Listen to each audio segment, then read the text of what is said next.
বাংলাদেশের কোলাহলপূর্ণ বাজার আর শান্ত গ্রামগুলোতে কিন্তু বোনা হচ্ছে দারুণ এক নতুন গল্প।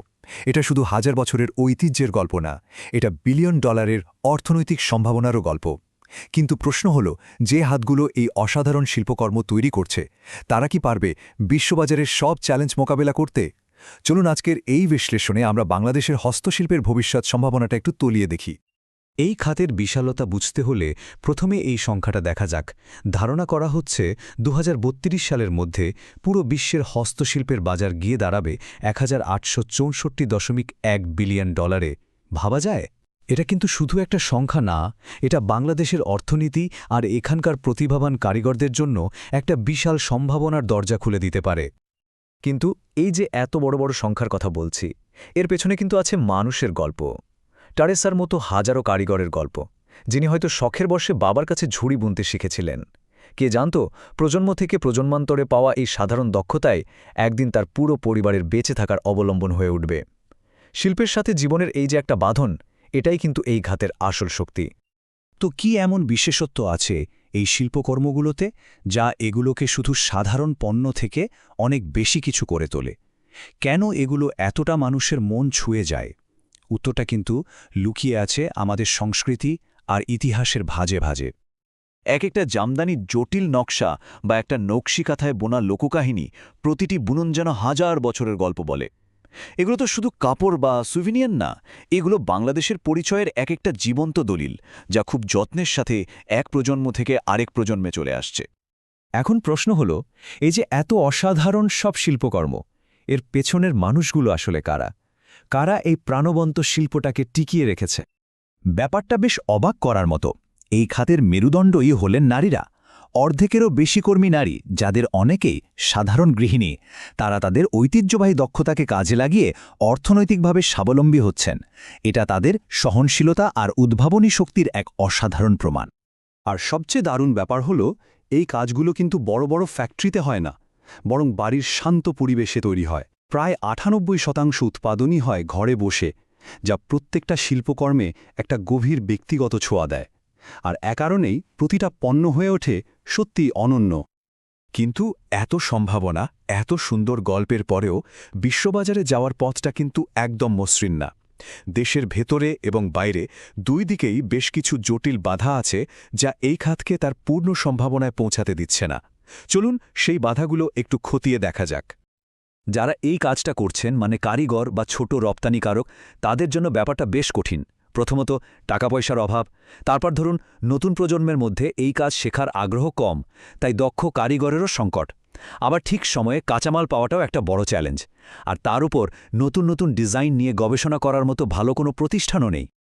আন্তর্জাতিক বাণিজ্যে এলসি বা লেটার অফ ক্রেডিট শব্দটা খুব কমন। সোজা কথায় এটা হলো একটা গ্যারান্টি যে বিক্রেতা তার টাকা ঠিকঠাক পেয়ে যাবে। কিন্তু শুনতে যতটা সহজ মনে হচ্ছে, ছোটখাটো ব্যবসায়ীদের জন্য এর প্রক্রিয়াটা রীতিমতো একটা গোলক ধাঁধা। একবার ভাবুন তো, এক গাদা কাগজপত্রের মধ্যে সামান্য একটা কমা বা ফুলস্টপের ভুলের জন্যও পুরো পেমেন্টটা আটকে যেতে পারে। যারা খুব ছোট পরিসরে ব্যবসা করেন, তাদের জন্য এই কঠোর নিয়মকানুনগুলো শুধু একটা বাধাই না, রীতিমতো অস্তিত্বের সংকটও বটে। আর দেশের ভেতরের এই সমস্যাগুলোর পাশাপাশি বাইরেও আছে বিশাল প্রতিযোগিতা।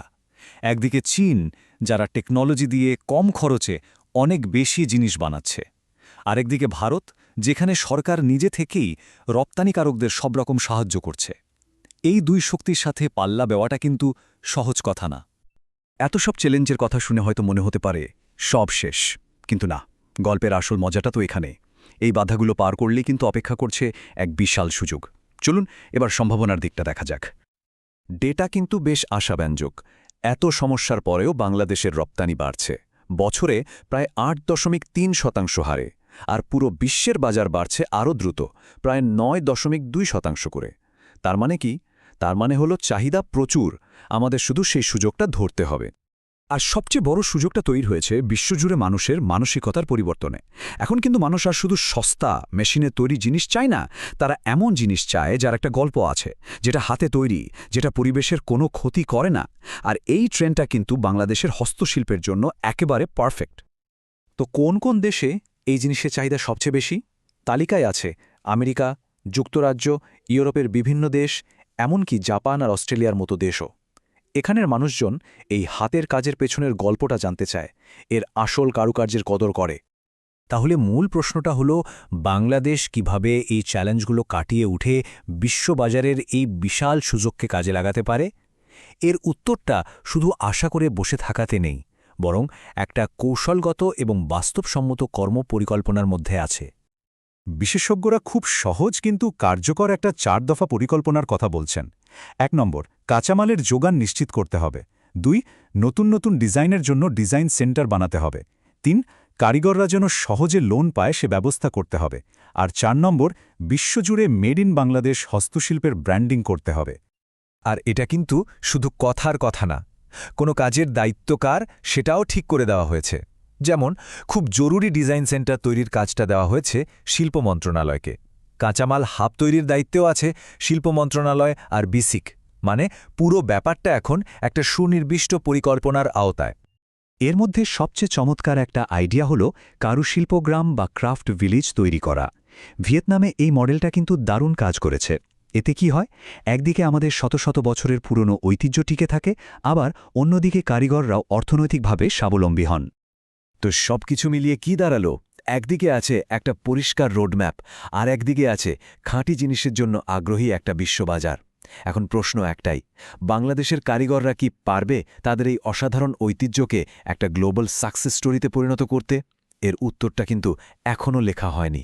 সেটা লেখা হবে ভবিষ্যতের প্রতিটা বুননে, প্রতিটা সেলাইয়ের ফোড়ে।